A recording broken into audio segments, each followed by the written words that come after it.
Ladies and gentlemen, it is time to change the landscape of podcasting as you know it in professional wrestling.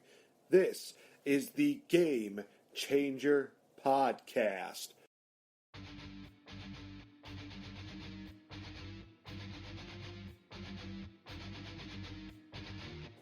Featuring the greatest asset to come out of Canada, the legendary Mr.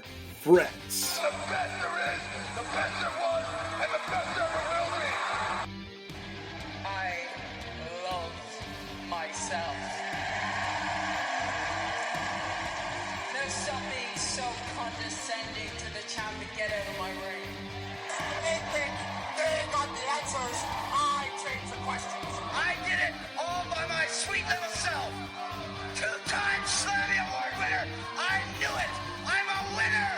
I did it. Woo! As well as featuring yours truly, the Game Changer, NateFNGreat. I've had it. It's time for you to start listening to somebody else, and that somebody else is going to be me, and it's going to be right now.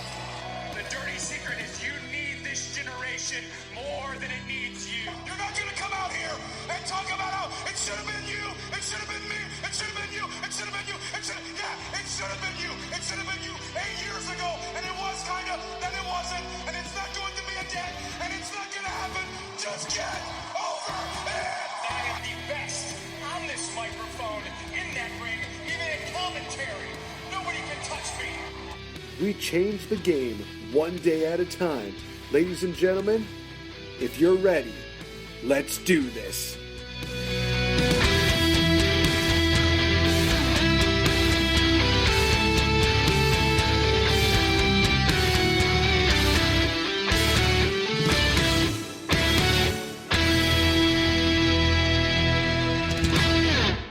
Ladies and gentlemen, this is Coda Jacobs, the Crusader and visionary behind a brighter future in wrestling. If you're an honorable and noble public servant like myself, you are listening to the Game Changer Podcast.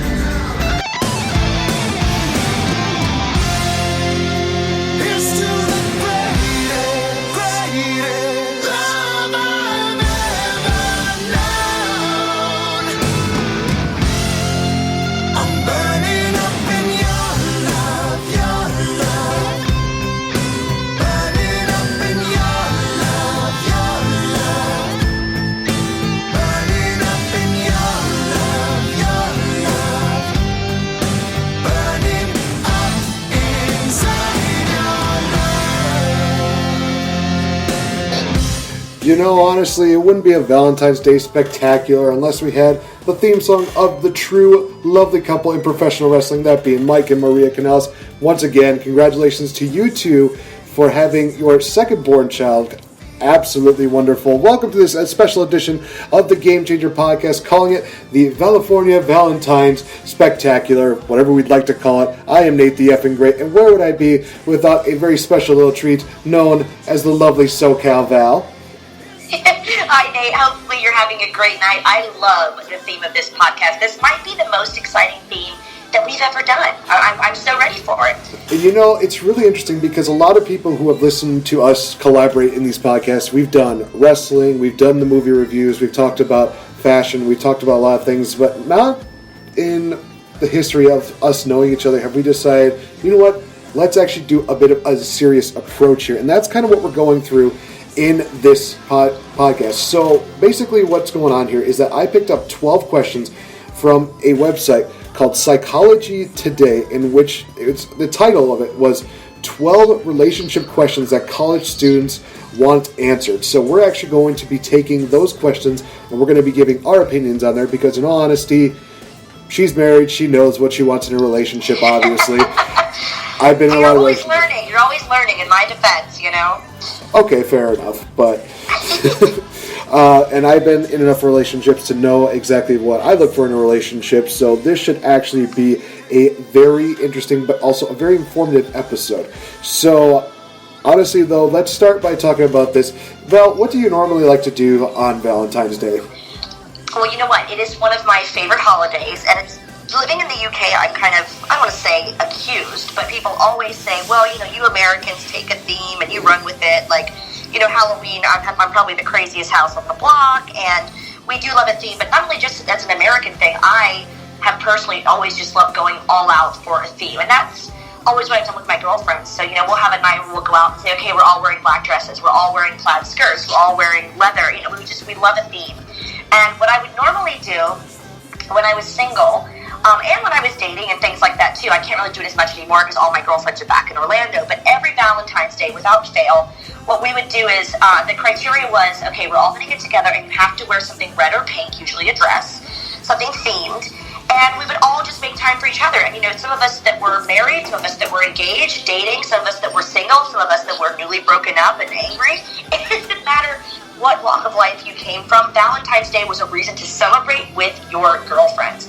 And I think that was a great idea because it's whether you're taken or not, you always need your girlfriends, and you should have a little bit of time for them as well. So we would, even if it wasn't Valentine's night, we would always make it a point to do a Valentine's Day event. Now, sometimes we'd find a hilarious Valentine's themed event to go to. Like, for example, at a bar that I will give a quick shout out to in Orlando, Florida, called Howl at the Moon. One year, we went up and they were giving free drinks to ladies that were bringing in pictures of their exes, and you had to rip up the picture and put it on a wall or burn it, and you get a free drink. It was hysterical, and I've always said that here in England, people should do that because, especially for girls, it's funny. Whether you hate your ex, whether you just, don't want to, it's just such a fun excuse to just have a laugh with your friends. So I love the holiday. I think when you're taken, it can be a wonderful thing to sort of spoil the person you're with, and that's great. But taken or not, I think Valentine's Day is here to be celebrated, which is why when you suggested, that this was going to be the thing, we're going to kind of help people sort through some problems that they want to talk about, I think it's a great idea. It's kind of interesting. A lot of people call it Valentine's Day. I've been calling it Single Awareness Day for, honestly, now it'll be going on about 30 years since I've been living.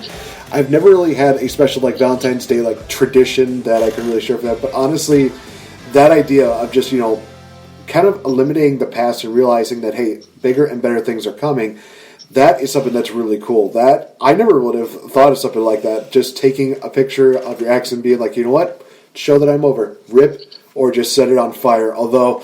Oh yeah, it's cathartic. Although the fire thing might be one of those things where it's don't we have somebody who sets people on fire already in wrestling or something like that? Now he's like a mayor of Knox County or something like that. Not getting political, just stating a bit of a coincidence here. That's just me. And also, I definitely wanted to say congratulations to you guys over in England because apparently, from what rumor mills are going on, is that WrestleMania will be taking place in the UK come 2021. Wow. Yeah, I know. No, did I just blow your mind there a bit? That is serious. No way. I've heard it on the rumor mills. It seems like it's all about confirmed. In all honesty, we're probably going to hear it coming from the weeks, probably in the next few weeks. Whether that is completely confirmed or whether that is just I hope that's true. I mean, wouldn't that be an awesome, development? I can't even believe that. That would be amazing. Wow. I know for you, you wouldn't have to fly over to the States. You could just literally just take 2 steps. It's like, hey, what do you know? You know what? It's like wrestling is following me, and I'm kind of okay with that. It's a little creepy. It's kind of like a boyfriend I keep trying to break up with, and he kind of just won't take no for an answer, but hey, it's convenient for me. If WrestleMania is here, it's a lot more geographically desirable than it's ever been. So, hey, I'm here for it. All right, Vince, I'm picking up what you're putting down. All right, I'm here for it. The big shock of that WrestleMania. California makes an appearance at WrestleMania. Boom. Book it. All right, so we got that stuff out of the way. So let's get into these questions. There are 12 of them that we are going to cover, and I think there's going to be a lot of interesting conversations in regards to these. And even looking at them last night, there were still so many questions that I looked at and thought, this might be a little more harder to, answer than a lot of these other ones. But we'll start right off the bat with question number 1, which is, what are the 3 key skills, characteristics that every relationship should possess? So I believe that you being the veteran as well as being the married one amongst us, I'll let you, take the ball and roll with it. What are 3 key characteristics or skills that you believe every relationship should possess? It's a great question, and of course, there's a lot of things. I don't want to be the person that has like 30 things on their list of you must be this way, you must be that way. But 3 things that come to mind. Number 1 is honesty, and that's so cliche, but it's just one of those things that, it should go without saying that honesty should be the basis of any relationship. Does that mean you need to tell the person exactly what you had for breakfast? No, you don't need to be overtly honest in a weird way. But, when it comes to real life stuff and serious things, honesty is always the best policy.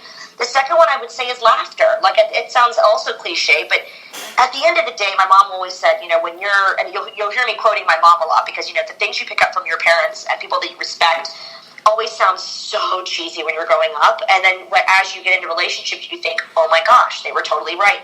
And, when all the newness fades away from a relationship or whatever, what you're left with is you should be around the person that's your best friend. I always hated that term. So people say, oh, I married my best friend. Oh, we laugh all the time. Oh, how cheesy. But you know what? Despite all the, whether it be, romantic stuff, sexual stuff, if there's not any laughter, if the person doesn't crack you up, if they're not cracking jokes and, making fun of you in a healthy way, it can get just really, really messy. So laughter's a big one. And I think the third one is thoughtfulness. That's something that, I'm not going to toot my husband's horn the whole interview, but I will say that he is so good about, does this mean, buying flowers unannounced all the time? No, but does it help? Of course. But thoughtfulness just in the ways of, hey, I picked this up and I thought of you, or hey, I remembered this. Or, having someone that's thoughtful and that thinks of you before themselves is just an invaluable thing to have. So yeah, I would say definitely honesty, laughter, and your other partner, your other half, being thoughtful, for sure. And that goes to all aspects of your relationship, being thoughtful of their feelings, being thoughtful of things that, maybe you pick up you think they would like, or just thoughtful of, putting your relationship first. Those are some really good qualities and skills. Yeah. So I do definitely come from a bit of a different background. So obviously I'm going to have different characteristics that are going to be here. So the first one that comes to mind when I think about this is loyalty. Obviously, if you're not loyal to the person that you are with, then why are you in a relationship to begin with? If you honestly want this to work, you have to be that person that realizes, what, I don't need anybody else. I just need the person that's standing right in front of me here. The second one is trust, because in all honesty, that is something that is lacking in quite a few relationships, is the fact that if you don't give them your trust and you haven't earned their trust, then how are you going to be able to go through life with them? Because, well, let's say this. Can you trust the person enough to do a basic trust fall? If you can't even trust them with that, I mean, that's a major issue. I mean, you talk about how laughter is so important. I mean, that one joke can literally tie in with trust, which is, of course, just a random trust fall. Are they going to always catch you? If the answer is yes, then hey, you got to keep her. If they're going to be like 50%, maybe work on that just a little bit. If the answer is, oh, they'll never catch me, then probably need to reevaluate. Then you know what you need to do at that point. No, definitely. And the third and final one that I have in here is communication. There has been such a lack of communication when it comes to many relationships. They choose to either just, keep to themselves. They usually just like to, stay. They just don't want to talk about their problems because they're worried that it's going to cause a fight. Well, you have to remember is that pressure does indeed suck, but at the same time, I think there's an old saying that says that pressure can create diamonds, and in all honesty, it can create some really great things because maybe the relationship will be better after having this conversation, after having addressed certain issues, which actually ties into question number 2, which is name one characteristic that you think most relationships lack and how it can be fixed. For me, I'm bringing it up again, communication. If you don't have the basic instincts to just talk, then again, why are you in a relationship? You got to be able to tell the person how you're feeling at the moment. Tell them what is going on. If you just keep saying, "Oh no, nothing's fine," if you're talking to a guy, most of the time we'll think, "Okay, nothing's really wrong." But if you tell us, "Well, it's been a rough day at work," that's going to reel us in to where we're just going to be like, "Okay, what happened on your work day?" And even if somebody's going to say like, "I don't want to talk about it," they're trying to say that they want to talk about it, but they want to do it at their own pace. So you definitely need to have patience when it comes to that communication, but you also want to still be there by their side when they finally open up and finally say, "Okay, this is what happened during the day." Then you can be like, "Okay, I've heard everything. Here's my advice, or here's some word of comfort." Or sometimes if they're like really ticked off, all they just want to hear is, "Yeah, you're right." which I know seems like a bold-faced lie, but at the same time, you're giving them a reason to know that, hey, they're listening. Exactly. And like you said, sometimes people just want to be listened to. It doesn't have to be a give and take. Like sometimes people just want to vent. I'm so guilty of that. If I've had a bad day, sometimes I really want advice, and I'll kind of ask about, whether your business advice or how to deal with someone. But a lot of times I just want to vent. I already kind of know the solution to the problem, and I just want the person to listen. So being a good listener is totally, totally an important thing. I totally agree about communication as well. Communication is key. And yes, it does happen to be that men more than women, just, statistically, are, not as easy about opening up. And, I think that with women, especially someone who's super chatty and talkative like me, you have to just remind yourself that, it's hard for them to open up, and, you have to be there to just listen, not to always just go, oh, this is how we fix it, because I'm such a fixer. I always want to fix things. But then just to be there to listen is great. And that's why I love Patreon, too, because a lot of my patrons, I would never discuss their personal details, but a lot of them do share personal details, and they sometimes they just want to vent. They want a friend to lean on and say, like, hey, I'm going through this, or a lot of people that have said, I've just had this argument with my husband, or, my wife left and I don't know what to do. There's all these different things that happen, or I'm having a shaky relationship, or, oh, hey, I've had this new girl at my work that, might like me, what should I do? And I'm no one to give advice, but I will say that as a friend, I believe we're all friends on Patreon and in social media, all the people that I speak to, I like to be able to give my opinion and just kind of say, listen, you've got this. And just give them a little bit of confidence, but really just be there to listen. But if I had one thing to say about relationships, there's one kind of key quality. Communication is phenomenal, but I will also throw in there the word respect, because my sister and I were just having this conversation actually about some of our friends and just kind of how they talk to their significant others, whether it's guys or girls. And it's really telling to me how someone will speak about their other half. I hate kind of saying that. Partner always sounds weird to me too, but say their guy or their girl. And the way that they talk about them when the person isn't there is very telling.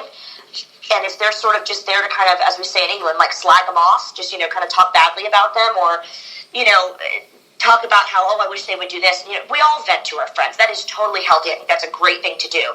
But when you sit there and you disrespect whoever you're with over and over when they're not there, and sometimes I see people doing it when the person's right there. They talk down to their spouse or down to their girlfriend or boyfriend, or they talk badly about them. They're sitting right there. Whether they're there or not, there should be a level of respect, because you would hope to goodness that your partner wouldn't be talking to their friends and saying, oh, I really hate her, and oh, she's doing this. No. A little bit of venting is fine, but when it gets to an unhealthy amount and you just have nothing nice to say about the person you're with, then like you said, Nate, why are you with them? It's kind of crazy you say that, because I remember before we even started recording that there was a clip that I saw from Kitchen Nightmares in which there was a husband and wife duo that were kind of running the restaurant, and she was kind of speaking for him, not allowing him to really talk that much. And there was kind of things where it's like, oh, no. the amount of that you mentioned, respect. Now I'm looking back at it, it's like, man, the amount of disrespect that she's showing to him, not even letting him, speak at all, to the point where, we're finally, Gordon is just like, okay, I've heard what you had to say. You need to shut up. I want to talk to him. I want to talk to him. He's almost to the point where it's like he can't say anything because he's so used to it, which sucks, because it literally does feel like, he was demasculated to the point where he can't even speak for himself anymore. Yeah, and it just changes the dynamic, doesn't it? It's kind of like, again, we were saying about somebody being your friend. You wouldn't do that to your friend, but sometimes you get so comfortable with a partner that then it just becomes like you're just putting them down all the time, and it takes an outsider for them to go, hey, you're talking really badly to them, or you're not letting them speak, or, I years ago, this is sort of related, I think it is related. There's a girl that, one of these indie shows I used to do, and she, I had barely met her husband. He was a wrestler. She was his manager. And she said to me, I was very young. I must have been about 17. I remember thinking, even as young as I was, like, that's not how you should talk with the person you're with. I was nowhere near a serious relationship. But I remember she said when they got engaged, she said, oh, yeah, I finally got him to do it. Like, it took me a long time to work for this rock on my finger, blah, blah, blah. And he was really him and hawing around, and I got him to do it. And I thought, well, that's romantic. Like, you're telling complete strangers, meaning me, that he was dragging his feet, and I finally got him to do it. It's just the way that they speak about their partner, and I think women, it's a whole other conversation, but women especially sometimes can get very territorial and very weird about just they want to be married more than they want to marry the person, and I thought that was very disrespectful to him, because whether that was true or not, she's airing dirty laundry to me, and that just, to be honest, it made me look badly at her, and I just thought, wow, that's how you want to announce your engagement, by, I finally got him to do it, and he was dragging his feet, just no thanks. That's not a nice way to put it. No, definitely. Speaking of dirty laundry, that actually goes into question number 3. How long is too long to hold on to an issue you have with your spouse/significant other? So, I'm actually kind of curious about this, Val. How long do you think is too long for you to hold on to an issue, if you have any, with your husband? Oh, I think it always depends on what the issue is. Like, I'm the kind of person that I would rather not say anything at first and ruffle. I don't want to be in an argument. I want to ruffle feathers, but I really got into the idea that was an okay thing to do. And then what happens when I do that is that I still think about it, and I think about it, and it festers, and I always imagine this like cartoon carpet, something being brushed under the carpet, and the carpet keeps building and building, and then I explode, and then I flip out, and then the person is like, well, obviously my husband in this case is like, well, why didn't you mention that when it happened? I'm like, I've been mad about it for a week, and it's like, well, but how was he supposed to know? Because I acted like it was freaking fine, and it wasn't. So I think you have to bide your time, and people always say, I'll get back to my mom's choices, pick your battles. And pick your battles. Like, if it's something that really did bother me, say we're out at a dinner or something, and it happened in front of people or something, maybe you don't say anything right then. You're not going to just be the person at dinner that says, that was rude, But maybe just come to them privately, or maybe, whenever it's you feel like it's the right time. Within, I'm talking an hour to maybe a day at the most. And just say, hey, so when you said that really bothered me. They might take it like, oh, I'm sorry, I didn't mean it like that. They might say, oh, you're overreacting. Whatever it is, that's how you feel. And if that's how you feel, you have to say something. And if you wait longer than a few hours to a day, I'm telling you, don't be like me, what I used to do, and just brush under that rug, because that rug's going to build and build. And then it's just, and I'm sorry, women are so guilty of doing that, then it's like, how are you today? What, fine. And then they don't know why you're mad. And it's because you didn't say it initially. So you got to speak your mind. You can't be afraid. You got to let the little things go, so it can't be like, well, you left the stuff on the counter. All these little things are stupid. But if it's something that really bothered you and hurt your feelings, you got to speak up, you got to. Yeah, no, I think in all honesty, you took the words right out of my mouth. It always depends on the situation. Like, for me, listening at this question, I think, maybe some people might say like an hour is too long or a day is too long. I would say like if you're holding on to it for about a week, that's probably the longest you should really have. If you're holding on to this thing for like months, then you probably need to reevaluate everything that you've done. That is really bad. So to answer this question, I would say probably the longest would be a week at least. And I understand a lot of people are going to be saying, but there's the busy schedules and stuff like that. Just find the right time. Don't do it when like you guys are out having fun or something like that. Do that when you two are maybe like just in private and in confidence. It's just the two of them. Maybe it's just one of those things where you sacrifice movie time to actually talk about the situation. And I think that's what the problem is too, don't you think? Like if it's something that's small, it's not that huge of a deal to bring up. But if it's like, okay, well, I have a problem with your ex-girlfriend or something that's huge, and then you gotta. I think the bigger the problem it is, the less time you should waste. Don't you? Yeah. No, I definitely do agree with that. Don't turn it into a movie situation where you put that example out there where it's like I know you're friends with your ex-girlfriend, but she absolutely hates me, and the guy's just like, oh yeah, really funny, and then they find out later on that the wife was right. Yeah, don't do that. Don't do that. Well, the wife's always right. No, I'm kidding. I've learned a long time ago, and probably since day one that we know each other, that you're always right about everything. So, well, I'm just glad that that's not an argument. You get it.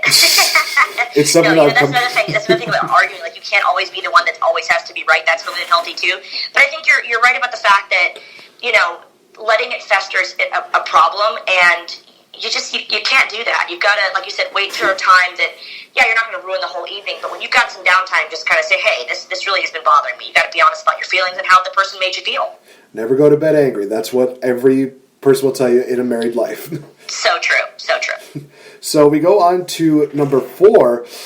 How do you know when a relationship is over, and what are the signs? So usually it is kind of one of those things that can come out of nowhere, but a lot of the signs that I've noticed when it comes to a relationship being over is lack of communication, maybe lack of, the physical deal, like, they don't want to be touched or hugged or kissed or anything like that.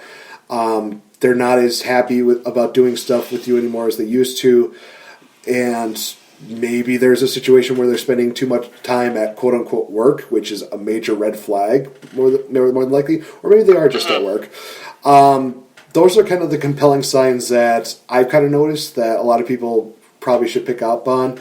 That'd be, again, another situation where it's like, hey, talk to them before you make any decisions, before maybe even she makes the situation, in my case, to possibly, end the relationship. Because there is still a chance that, you could save it. But if it's one of those things where she says, it's beyond saving, I'm done, you've done everything you could.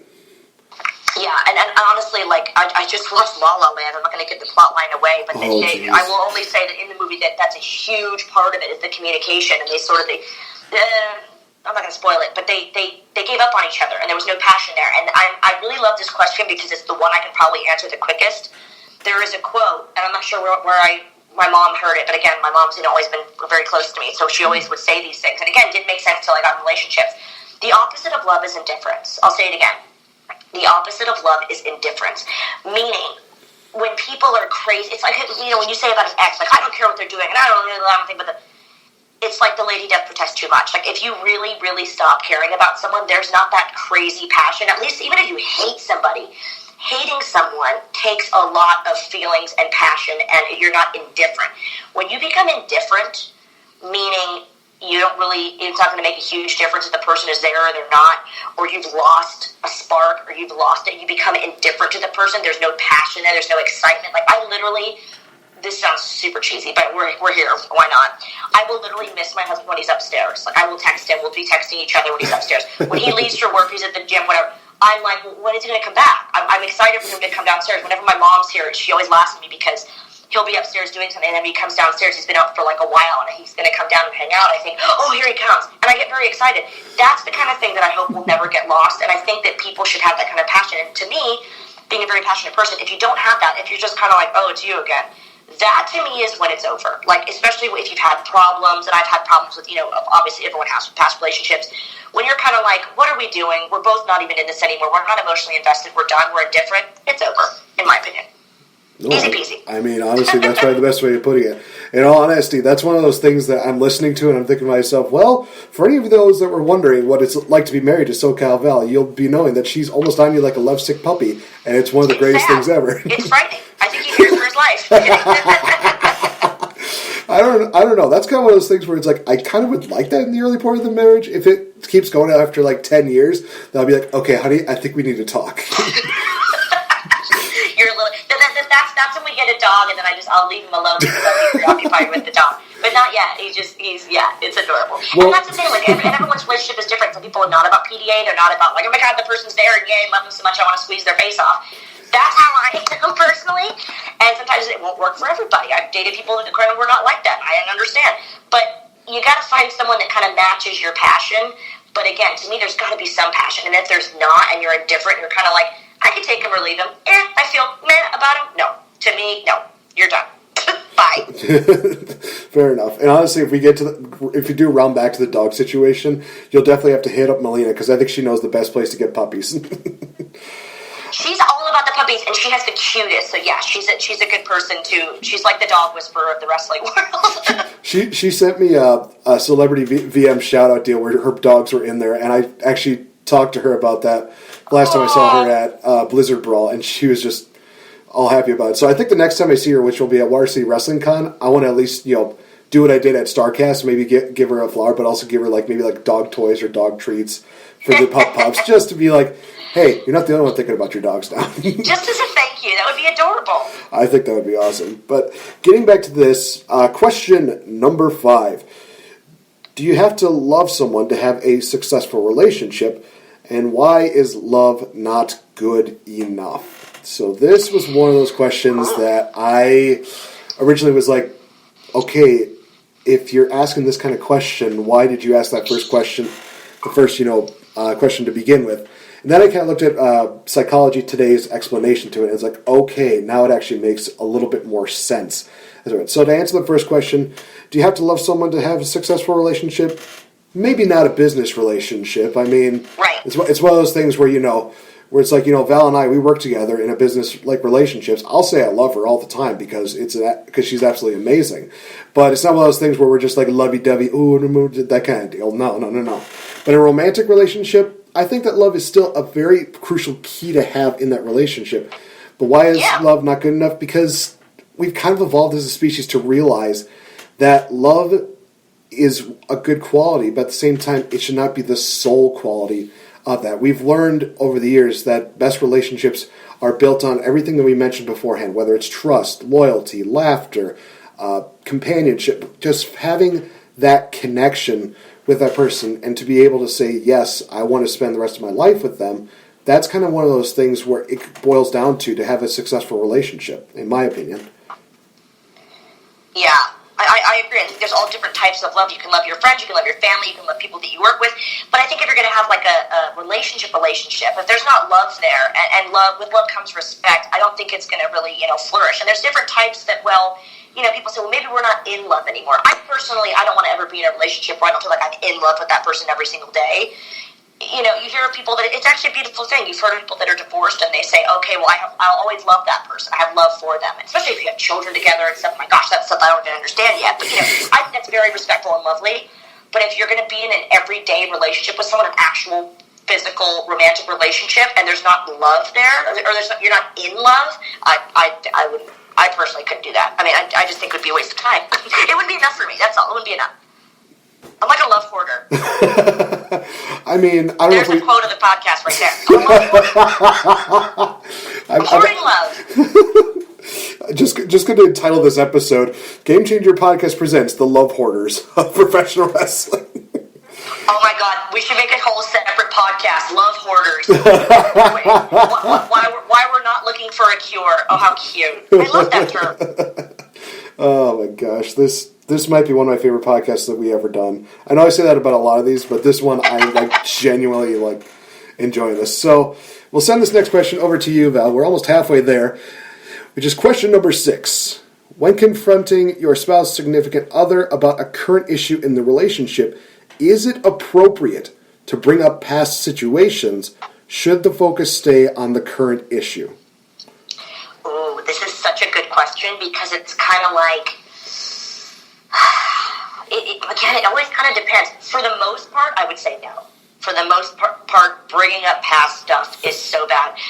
There is an episode of Friends. I don't know if do you know Friends very well? I feel like you would. Oh yeah, I watched the occasional episode here and there, and I'm pretty sure it's so funny. There's an episode where Phoebe and Ross date a divorced couple, and they're talking about fights, and it's almost like Phoebe and Ross are fighting for them.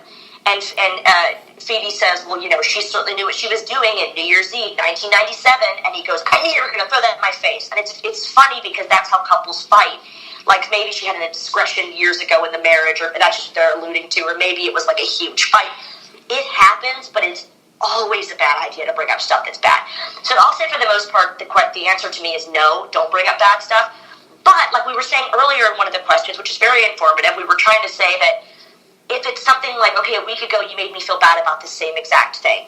Or if you're saying, okay, somebody made you feel this way. Okay, well, here's an example. Like, when we were here, this is why I felt this way.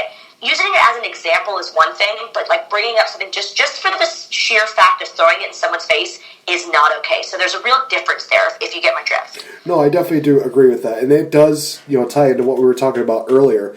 I think that, especially serious situation, maybe like the fact that there's, constant, adultery in the relationship, constant, maybe, alcohol or drug abuse in there. It's good to bring those situations up to remind them that, hey, you did say that you were going to, do this, and you're already at the point of almost the point of lying, to me. So it is good to bring it up if you do have, good, what's the word I'm looking for? Good intentions behind them.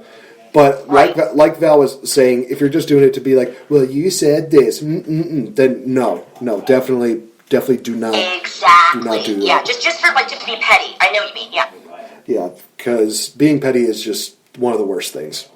I wouldn't know, but. They call you Pettie Guerrero. No kidding. Pettie Guerrero. Oh my gosh, that just came to me. That's fantastic. Pettie Guerrero. And another hashtag for our podcast. Okay, it's like you're in a fight. That would totally pop someone to be like, hey, you're being Pettie Guerrero right now. Will you just stop? I don't want you to be all Pettie Guerrero on me. We have Love Hoarder Val and Pettie Guerrero here on the Game Changer podcast. I can't. Oh my gosh, just Just stop. You're coming up with so much good stuff right now that it's hard to just pick one thing now. And so many people. Thank you. I was so thrilled about this topic for the podcast because this is the kind of talks that I have with my friends and with especially like when I've had friends for years. Say my Orlando girls and stuff. More so girls than guys, but I mean guys too. I've had so many guy friends thanks to wrestling.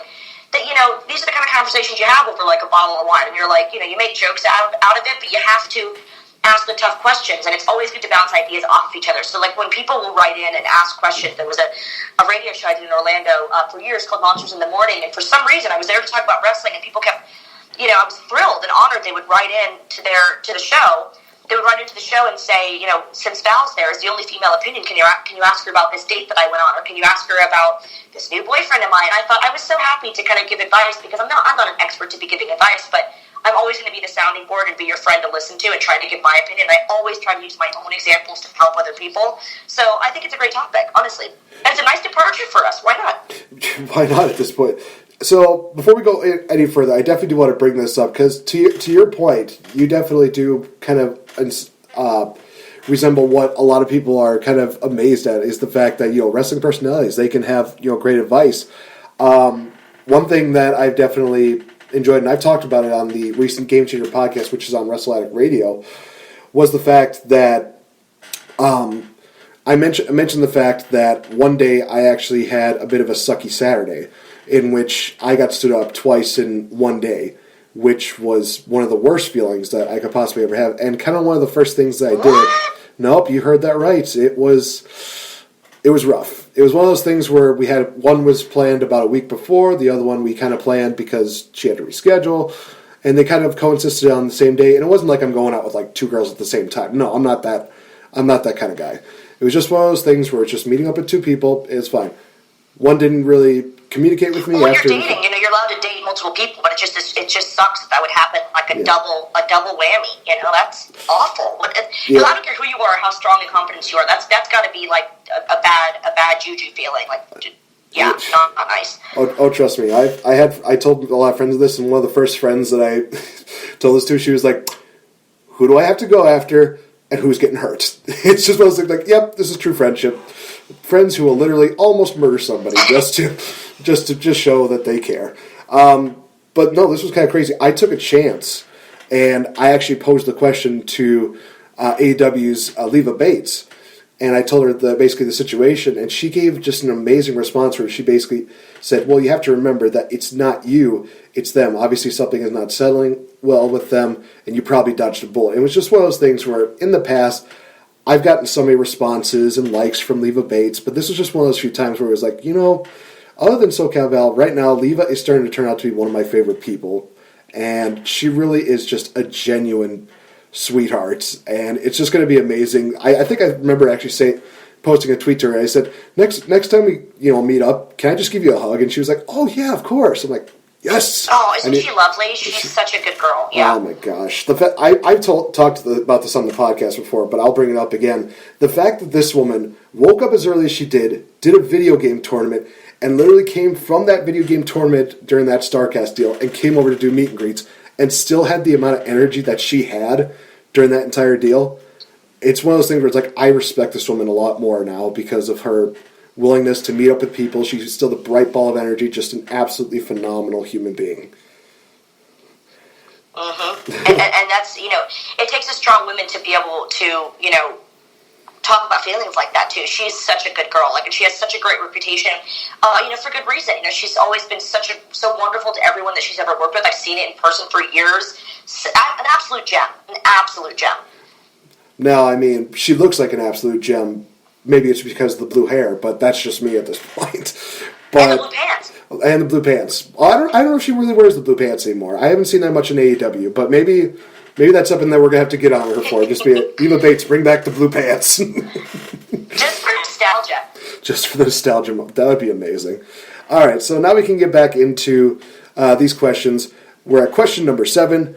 Once the trust in a relationship is broken, can it ever be mended? Name 2 or 3 ways to mend the trust if it is possible. This is a bit of a loaded question, but at the same time, it is also a bit of an interesting question because it all depends on how bad the relationship ended. Exactly. If it was kind of one of those things where it was like a mutual feeling, then yes, the trust can be mended. If it was literally a situation like you cheated on, so-and-so, blah, blah, blah, that's going to be a little bit tougher. Name 2 or 3 ways to mend the trust. Honestly, you got to build up the respect, and you have to show the person that you do want to earn their trust. You can't just come back into their life and say, like, oh, I want us to be friends again. No, you have to actually work for that, which sounds like it sucks, but at the same time, if that person means that much to you, then you know it's going to be worth it. So definitely giving them a lot more respect. It probably helps to give small gifts, not those big gifts. Don't go over the top. No. But also just be very sentimental about it. Don't just be one of those things where it's just like, oh, well, I figure I'd give you flowers and stuff like that. If you know that they like something, treat them the same way that you did in the relationship. Treat them the same way that you would as a human being. Gosh, I think that was only 2. I thought I had a third one, but I think it just escaped me. But let me ask this, Val. Has there ever been a situation where you've encountered this situation where you've broken somebody's trust or somebody has broken your trust? And how is this kind of trust mended? Yeah, I mean, certainly, no one's perfect, but as far as like that sort of stuff, yeah, it's happened to me where the person has broken my trust, and it's horrible, and there's certainly forgiveness that can happen if the other person is very honest, and depends how bad whatever it is that happened that they did or how they broke the trust. That's always a factor as well. But I think, there's a lot of cases where you think, wow, and how someone came back from that. But, sometimes it does work out, and sometimes, they don't give up on each other, and the person really is remorseful, and they really do intend to change. I think flowers, you can shove it. All that stuff, and I'm not saying don't do it, but it doesn't matter. It depends on how the person acts when you do give them another chance. Are they making the changes they should make? Are they truly remorseful? Are they truly being honest with you? Are they, communicating with you? I love that word that you used. Communication is important. So I think it's how they act after you forgive them. And you have to forgive, because even if the person isn't worth it, at least to yourself, you have to say, you know what, I don't wish them ill will, I forgive them, even if you don't want to ever see them again. You have to forgive because it's cleansing and it's healthy for you, because there's a whole saying about if you don't forgive the other person, you're the one drinking the poison and expecting them to die. You're the one that's staying sick with your negative thoughts. But I think it all depends on when you forgive them, how they act after that. And it's really their actions that are going to make or break the relationship. And sometimes people redeem themselves, but very, very often, more than not, they don't. And they usually keep breaking your trust over and over again, and that's unfortunate. I've seen it happen to countless, and I mean countless friends of mine, both male and female.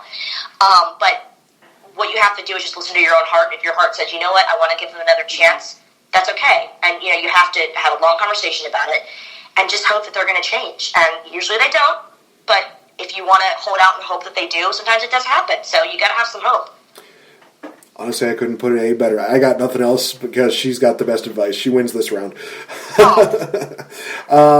So this one, I'm going to have you start this one because I kind of already decided on what I have for this one. And it's going to take a lot to kind of change my mind. That being question number 8.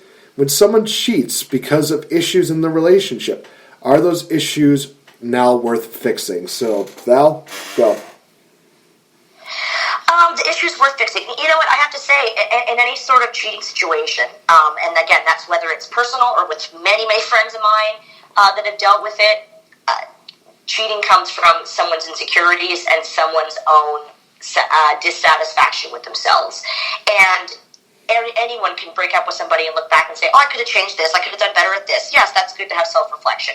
But when somebody cheats, there's never an excuse for it. It's always to do with their own insecurities. And usually I'm talking, I don't know, we'll say always, it's nothing to do with you. People are either cheaters or they're not. I'll put it as simply as that.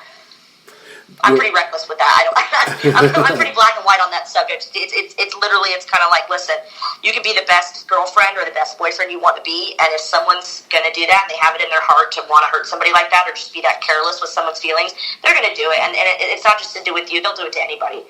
And usually they've done it to multiple people before you, and they'll do it to multiple people after you. And that's the shame of it, but that's the truth. Yeah, no, I definitely see where you're coming from, and I think that we're kind of on the same page with this one. So are those issues now worth fixing?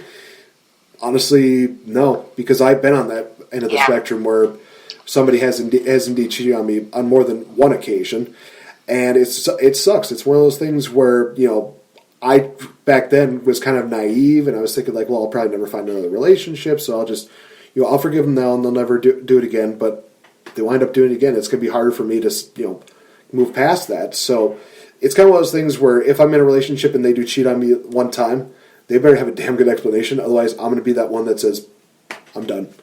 And that's good, and I think you have to have self-respect, right? You have to have self-respect to say no. And like I said, if you bring them back and you try to give them one chance, two chances, but after that, girl bye, boy bye, you can't sit here anymore. Yeah, literally, it would be like the whole situation with Matt Hardy and Lita, where it's just like, you know, where he's just screaming, you know, get out of my life, just go. I mean, obviously, they've kind of gone past that, and they are better where they are right now. I mean, Matt's got so many great things. He's got an incredible wife who can kind of tone down just a little bit, I'm just saying. But at the same time, they also have just beautiful children, a beautiful home. It's just absolutely great to see where that comes from. But like I said before, it's one of those things where if you're not willing to go into the communication part of the relationship and sit down and talk to the person about these issues and think that the best result is going and finding somebody else, quote unquote, then obviously you don't deserve to be in the relationship with that person. Yeah. And that fixes nothing. There's always going to be people, and I'm sure you know people like this. There's always, and I've met guys and girls, I have to be very honest about it. It's not just a girl thing or a boy thing. There are so many people that will always, no matter if they have the most wonderful, caring, or looks, doesn't have anything to do with it either, the most wonderful relationship, they will always be looking for the next best thing, and they will always think they can do better, and it's really, really sad. No, it really is. So the next question we have in here, question 9, is when is it okay to be selfish in the relationship? Honestly, the way that I see it, I've been kind of more selfless in relationships, and I think I could probably be a little more selfish. If you feel like you're giving more than receiving, I think that is one of the best times to feel like you definitely do need to be selfish. Because relationships are always going to be 50-50. They can't be 75-25 or 60-40 or something like that. There has to be give and take when it comes to relationships, because otherwise they're not going to work at all. That's my opinion. I totally agree, and I think that, you know, it's really sad when you see it happening all the time when somebody's giving, you know, say 80% and the other person's just sort of phoning in about the 15 or 20, and you just think, wow, like, you know, you have to keep account of, you know, maybe the person is a little more nurturing physically, or maybe the other person is more thoughtful. Everyone has their strengths and their weaknesses, but it should not, you know, sometimes it's, you need the person more and they need you more. Sometimes you're going through a tough time and they have to kind of put more effort in than you do, or vice versa. But at the most part, you got to try to make it as even as possible. And if you believe that you're in a relationship and the person is not giving you anywhere near what you're putting in, that's terrible. Another great way to look at it is I always tell my friends, I'm like, listen, nobody's happy every single day. I mean, pretty much every day is fine. That'd be perfect. But the fact is, if you're not happy most of the time, I mean 75 to 80% of the time, you got to work on something, or you got to have that conversation. You shouldn't be happy half the time or less. If you're listening to this podcast and you're in a relationship where you're happy some of the time, half the time, not all the time, or, you know, not much of the time, I truly, truly believe, I don't know you, but I believe you deserve better. And I think everyone should strive to be happy most of the time, at least. No, yeah, I definitely do agree with that. Honestly, that's probably the best way of putting it. Again, round goes to Val. Oh, thanks so much. Because she's right about everything. This is me being 100% and not being petty at all. You've been listening, and you're a good listener. I'm definitely not being Pettie Guerrero. You're taking Guerrero. all the appropriate notes, Nate. You really are. This is totally not being Pettie Guerrero at this point. I can't even with that. Only on the Game Changer. That's what you came here, folks, for the puns. And the thing about it is that it's not Petty spelled with a Y, it's a Petty spelled with an I-E. So. Of course. Yeah. Girls just want to have puns. There's another one. Oh my God. Girls just want to have puns. Oh my gosh. I'm going to have to remember that now. That is an awesome quote. That is... I've never even thought of that. That was amazing. So we only got about three more questions to go. Number 10, is it okay to stay in a relationship because of the children? Solely because of the children? No. But if the children are a reason why, yeah, no, it's fine. I don't think you should ever stay together only because of children. I think that if you're unhappy in a relationship and you stay together because you have children, the children are going to eventually suffer because they can see and they can feel the vibe, and children are not stupid. They feed off of energy, and they know when their parents aren't happy. And is it horrible to have it, hey, strive to make, go to counseling. My gosh, I always tell people that. And, try to make things work. But if you've been unhappy for a very long time and the person's unhappy, I don't think anyone should stay together if they're both unhappy. Or even if one of them's unhappy, genuinely unhappy, I don't think anyone should stay together if they're unhappy. And I think kids it'll be really tough on the kids. And, I'm friends with a lot of people that are children of divorce. And it's always going to be hard, but I think it's much harder to grow up in an unhappy home. Yeah, definitely. No, yeah, I think that Psychology Today also mentioned, if you're staying and it's a toxic relationship, you're not doing any favors for not only yourself, but also for the kids, because obviously they're going to see you at your worst. You want the children to see you at your best.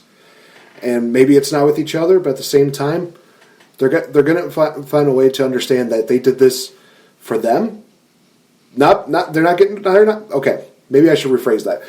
They're doing this because they want to see the kids at their happiest, not at their most, at their most, at their lowest form. So, I think that the final scene with the final scene of Mrs. Doubtfire, I think, is one of the best examples for this. Is Robin Williams, talking about how no families are different, but one of the crucial lines that he had in there was that just because the parents stopped loving each other, it doesn't mean that they stopped loving you. That was honestly that's the best thing that you could take out of that. And that, Mrs. Doubtfire, it's funny because you like it as a comedy when you're a kid, and you grow up and you're like, oh my God, it taught you so many lessons. There's so many things you take away from the film as an adult, and you're like, wow, it's so informative, it's so touching in so many ways that you don't see it as just, oh, it's funny, Robin Williams in a costume.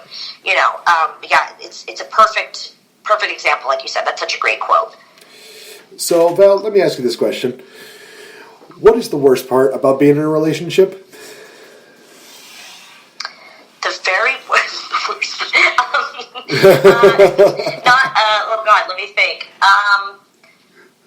There are no worst parts. It's if you're happy in it, it's much better than being single. But I will say that I always remind people that when you are single, you can be so much more selfish. And I always say to my friends, I'm like, listen, I wish that all of my friends had a happy relationship that I do. And I wish that for everybody. I want everyone to be in love. And then when they're in love, I go, oh my God, you gotta get married. It's so fun being married. Because I love being married. But that's not everyone's journey. But for me, I love it. So I just want all my friends to be happy in the way that I'm happy, because I am. But the funny thing is, I say to my friends all the time, they're like, well, I'm single, and what am I going to do? I don't have a boyfriend. And I'm like, girl, this is the time. Now, granted, I still travel by myself and do a lot of things by myself, but, this is the time for you to just not have anyone else to worry about other than yourself. And I think it's the same way that when people have kids, they go, there's sort of a luxury that they would never trade having their kids for having a single life, but they go, oh my God, I don't have to be on a trip and worry about have the kids eaten, and are they okay, are they missing me? And there's a freedom in that you kind of go, wow, you have no one else to worry about other than yourself. And while you are single, and hey, just want to stay single forever? Cool. Kudos to you. I'll see you at the bar. But if you don't want to be single, I'll see you at the bar anyway, let's be honest. I mean, who am I kidding? But if you are, someone who is single now, wants to be in a relationship later, please enjoy being single and being as selfish as you can. Take that trip. Do an Eat, Pray, Love trip. Take that, that crazy cruise you always wanted to take. Do all the things that you think maybe you wouldn't want to do with somebody else, or maybe you wouldn't have to worry about someone else or whatever. Just enjoy you. It's such a wonderful, magical time. It's such a time of self-reflection, because I'm going to go ahead and quote RuPaul, if you can't love yourself, how the hell are you going to love somebody else? And that is so true. It is time to work on yourself. You have to really, really give time to yourself to be single. I was single for years, and I found out more of what I didn't want than what I wanted, and it was so healthy for me to sort of get in touch with myself and just be alone for a while. I really, really grew up a lot in those years being single. So I say enjoy it and, embrace it.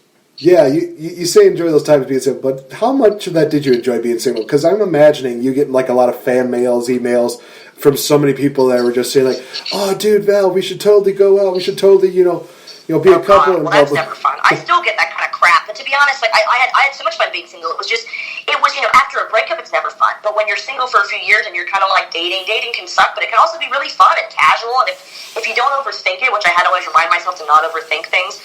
I was also not somebody who was like ready to like settle down, so it wasn't like I went on dates thinking, oh my god, this could be the one. I was never like that. I was never like in a rush to get married or to get engaged ever. So it was like, it's a date. If I like the guy, cool. You know, you got to keep it casual. You can't overthink things, and it's a lot of fun. You know, you get to know people. Maybe it doesn't work out. You kind of have to both agree to disagree, or tell the guy he's an asshole and move on. I've done both. You know, so you got to just have fun.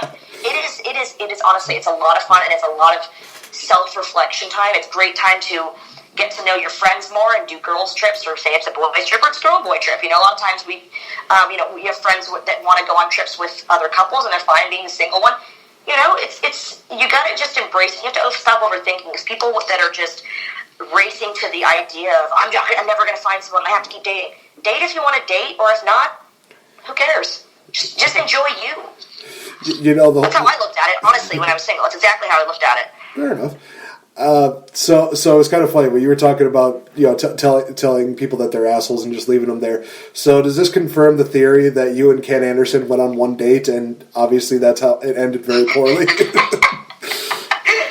but I love that when you think of the word asshole, that you think of my dear friend Ken Anderson. No, just a friend, but he's lovely. But I was actually referring to, shout out to Ken Anderson, but I was referring to, I went on a date with a guy, a few dates actually, and he was very like preppy, probably very wealthy, rich family, just kind of an asshole, just kind of like dated a lot of girls, just frat boy. But then he would say things on a date like, I'd really like to find a wife and settle down. And then I realized he doesn't want to find a wife and settle down. He actually is just probably feeling pressure from his friends and his family, because he's like 30-something and he doesn't have any sort of steady girlfriend. And he would just say like dickish things. He was very cocky. I met a lot of guys that was my main thing that I ran into, that I was like, what's wrong with guys? Very cocky, very arrogant. I'm not sure if they were trying to impress me, but I'm like, And I do not find that attractive. And he said to me one time, we were outside the nightclub, I'll never forget exactly in Orlando where it was. Shout out to Drew, by the way, you're a jackass. He said to me outside of the nightclub, he goes, so, and I quote, are you sure about this whole wrestling thing? As if my line of work and my dabbling in wrestling was just maybe not up to his BS, yuppie, white boy standards. And I was like, you're an asshole. And I walked away, and I felt so empowered. Never talked to him since. Actually, my girlfriend Meredith and I saw him making out with a girl a few weeks later downtown, and we literally shouted at them, girl, don't do it. He's a jackass. He's gross. Don't do it. He's horrible. We're warning you. Oh, my God. He's a jackass. I don't know what I was thinking. Maybe I was just bored that week. Oh, my God. Again, shout out to Drew. I hope you're doing poorly, as I'm sure you are. There's a lot of Drews out there. You have to remember, a couple of famous Drews, like Drew McIntyre, Drew Gulak. Oh, no wrestlers. No, just this is the most basic Drew you could ever imagine. Just imagine the yuppiest. You know that SNL character where it's like the guy who bought a boat? And he like wears like sweaters tied around, and he's just a jackass with pompous ass. That's him. That is him. Oh, jeez. He's probably like on his third wife by now, and her name's like Tammy Sue, and she's just a complete bimbo. Like, come on. He was a waste of space. He was a stain on society, but you know, whatever. Wish him well. Love and light. This is all the other kind of stuff you're going to hear on the Valentine's Day episode of the Game Changer podcast. I'm making a clip out of that exact clip. I'm not even joking. He's just a yuppie guy with a sweater, whatever. All right. So, from a guy's perspective, I think the worst part of the relationship is a lot of the money that goes into it. I'm not even talking like the travel. Like, if the person is very, very committed to me, I'm more than willing to put up with a long-distance relationship. That's something that I'm more than willing to give a shot with. But there are going to come times where either I screw up or something bad happens, and I think to myself, oh boy, how much is it going to cost me to get out of this manhole? And I actually have a story where I think that this... I'm curious to know if Val's going to call me a jackass after this story. So during one day during a lunch date with the girlfriend that I was seeing at the time, I for some reason thought of the scene from it was like an early Olsen twin movie where the guy just has like this like stick like this scoop of butter. And he just flings it at the girl, and then the girl just kind of just screams and then goes, "Food fight!" I don't know which movie that was. What the fuck that was? I will tell you what movie that is, and Nate, oh my god, synchronicity. It just came up on my sister's TV here in London. It's called It Takes Two. Oh. It is with Kirstie Alley and Steve Mother effing Gutenberg, and he's going to be in my Comic-Con in a few weeks, and it's so funny to see that, because I said to her, oh my god, do you remember we loved that movie when we were kids, and it's such a beautiful little love story. It's a great rom-com, great one. Yeah, so for some reason I just decided to recreate that, but with a piece of chicken from Chinese food. Needless to say, she did not appreciate the deal.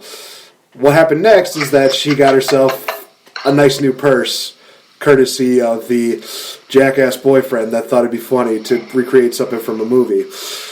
Wait a minute, did she request this purse, or it was something that you just tried to say you're sorry with? It was something I tried to say my sorry with. Because she was giving me the silent treatment. I can see your intentions were good, because I love that movie, and it's such a sweet moment, but yeah. Came back to bite you, huh? Yeah, it came back to bite me hard. She was giving me the silent treatment, she gave me the death glare look, and I was just like, okay, I gotta do something nice here. I gotta bring out the heart of gold here. And yeah, needless to say, after she got the purse, she was talking to me, she was happy. It's like, okay, so we're going to put this on the checklist of things I shouldn't do in a relationship unless they've seen this movie, or just never do it again.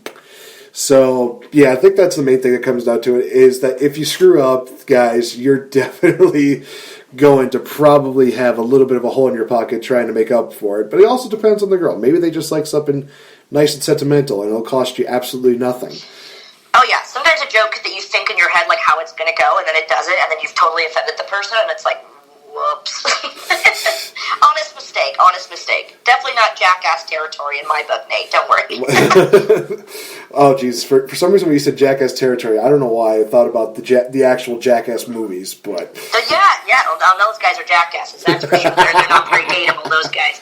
Alright, so we're down to the final question of this episode. Val, what is the best thing about being in a relationship?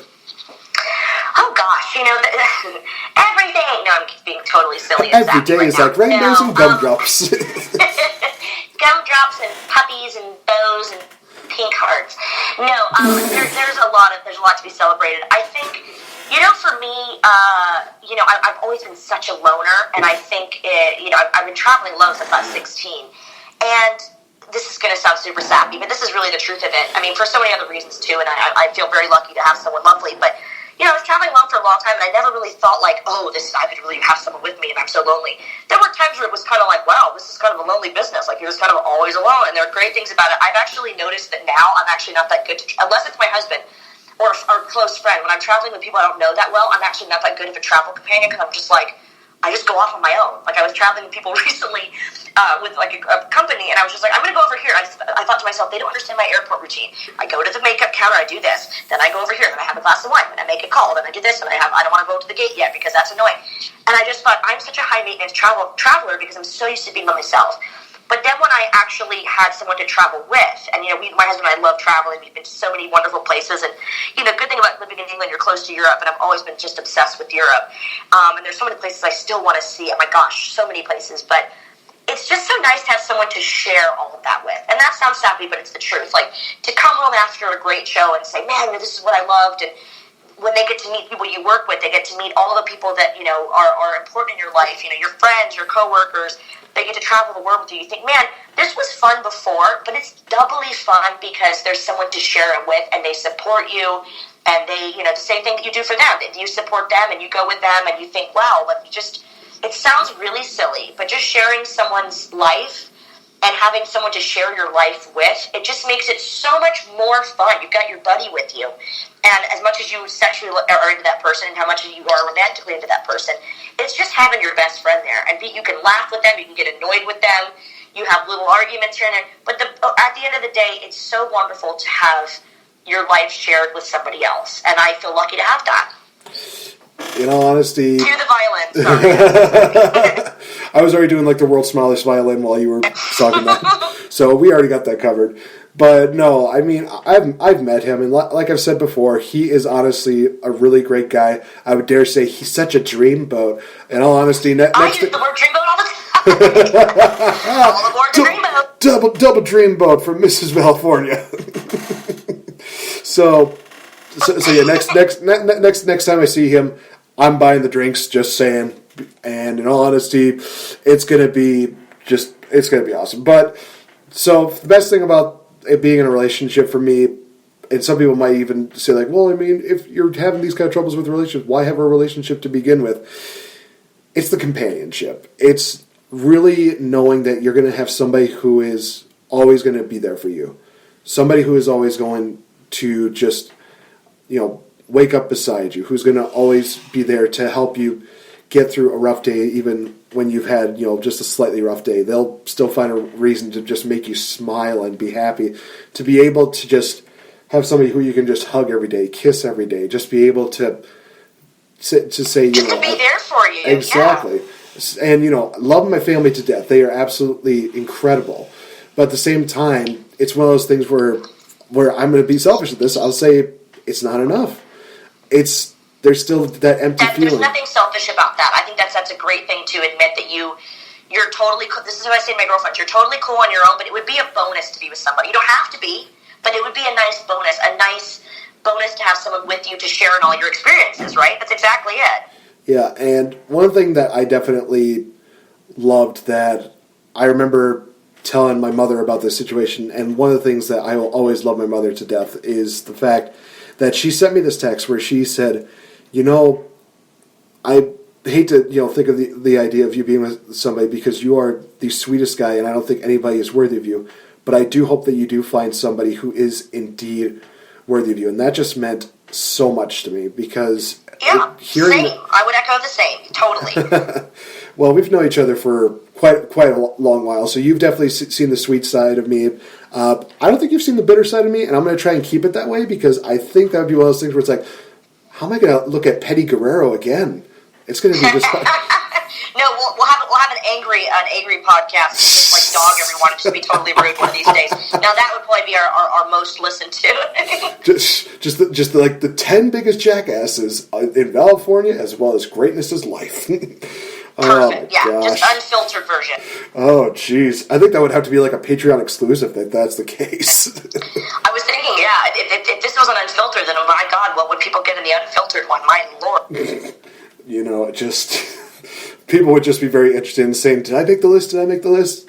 And everyone on Patreon is just going to be like a giant sigh of relief, like, whew, we didn't make the list. Patreon, you're fine. From what I've seen, you guys have been very kosher, and I've always been that person that has said, leave likes, leave comments, but be respectful. And I think I will always say that to California, which is going to be going into the cheap plug of definitely checking out her Patreon because of the fact that it comes up with awesome content. Always have great things to hear there. And again, leave a like, leave a comment, be respectful to the one and only Valerie because she will put you on your jackass list if you're not nice to her. Oh, easily. Lots of room on there, lots of room. Jericho taught me well to make my own very special list. So that is going to wrap up this edition of the Valentine's Day edition of the Game Changer podcast. Probably one of the first and could possibly be the only time. I don't know. If this gets a really good followership as well as viewership, then we will definitely bring it back for 2021 because it seems like people would seemingly enjoy that. But again, it's got to have a really good followership, and you guys definitely need to share this. You need to like it. You need to just definitely let us know what you think, as well as let us know what you think of Valentine's Day, period. I mean, do you think it's a good holiday, or do you think it's just one of those things that, markets only for people that are just fully in love and blah, blah, blah. But hey, it's also Single Awareness Month and Day for certain people, so it's not a complete waste. You can just buy yourself a nice little box of heart chocolates, and you can call it a day. That's just me. And we support that decision. Oh, trust me, Hallmark will support the decision all the way. So, all right, time for the cheap plugs. So, Miss Valerie, where can people expect to find you within the next few months, possibly? And how can they also talk to you about, the fact that they're not jackasses, quote unquote? Well, hey, I'm always open to jackass submissions. I will give you a rating between 1 to jackass, and we'll see how you fare. No, in all seriousness, of course, I'm on Twitter at SoCal Valerie, on Instagram at official SoCal Val. I've got links to my YouTube, and of course, my IGTV is also chock full of great videos, which I hope that you'll watch and share and give a like and subscribe to. But of course, as Nate was so lovely to mention, SoCal Valentine's Day is approaching, and it's the perfect time to join Patreon. It's patreon.com/SoCalVal. We actually just had a live photo shoot via Snapchat with Valentine's Day sneak peeks and a lot of other customs that I shot over a 2-day period. So that's still up. If you would like to join, just send me a DM on patreon.com/SoCalVal. We'll see you there. And of course, I'm always around to answer any sort of romantic conundrums that you may have. I'm all ears, and it's a California trait that we're happy to help you with any sort of relationship troubles. And always, I'm a friend here to listen. So that's why I love Patreon, is to be able to talk to all of you guys and gals. And, just like you were a friend virtually. So yeah, I will see you there. And Nate, thank you so much. I thought this podcast was such a cool breath of fresh air in terms of being something different for us. And I hope that whoever's listening will get some tips that will help them in being fearless when it comes to dating and fearless when it comes to being single, or hopefully finding that special someone, if it's in the cards, to share their life with. Yeah, no, definitely. Basically what she says, only maybe just slightly doubled +1, just because I'm trying to be not Pettie Guerrero. No, I'm Pettie Guerrero, let's face it. So for those of you that want to send, their possible nice Valentine's Day deets, as well as ladies, if you're looking, I am indeed single. I am indeed found on Twitter at @TheRealFNGame, but also be sure to check out everybody at @Addict_Wrestle. Those guys are absolutely amazing.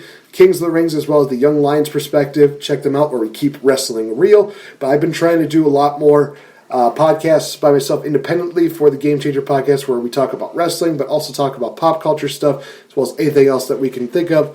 Obviously, coming up in just a few short months, we got quite a few things, including 2 sponsorships, as I mentioned before. ACW Water City Wrestling Con will be taking place in April, as well as Frontline Pro Prevents Honor Bound, featuring the whole effing show himself, Rob Van Dam.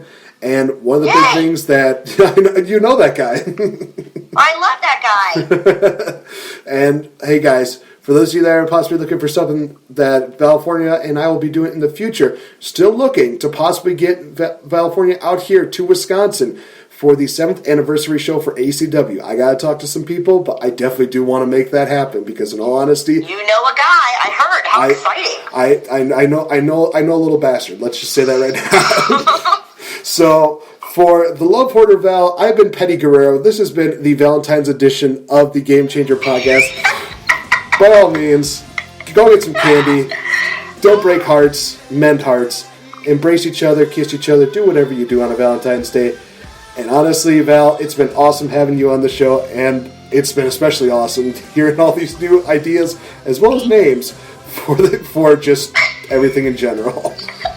Well, yes. Well, of course, sending love to you as always, Nate. And of course, to all of our listeners, we're sending extra love just in time for SoCal Valentine's Day. Thank you guys so much. Have a great Valentine's Day. We'll talk to you guys later. Bye-bye.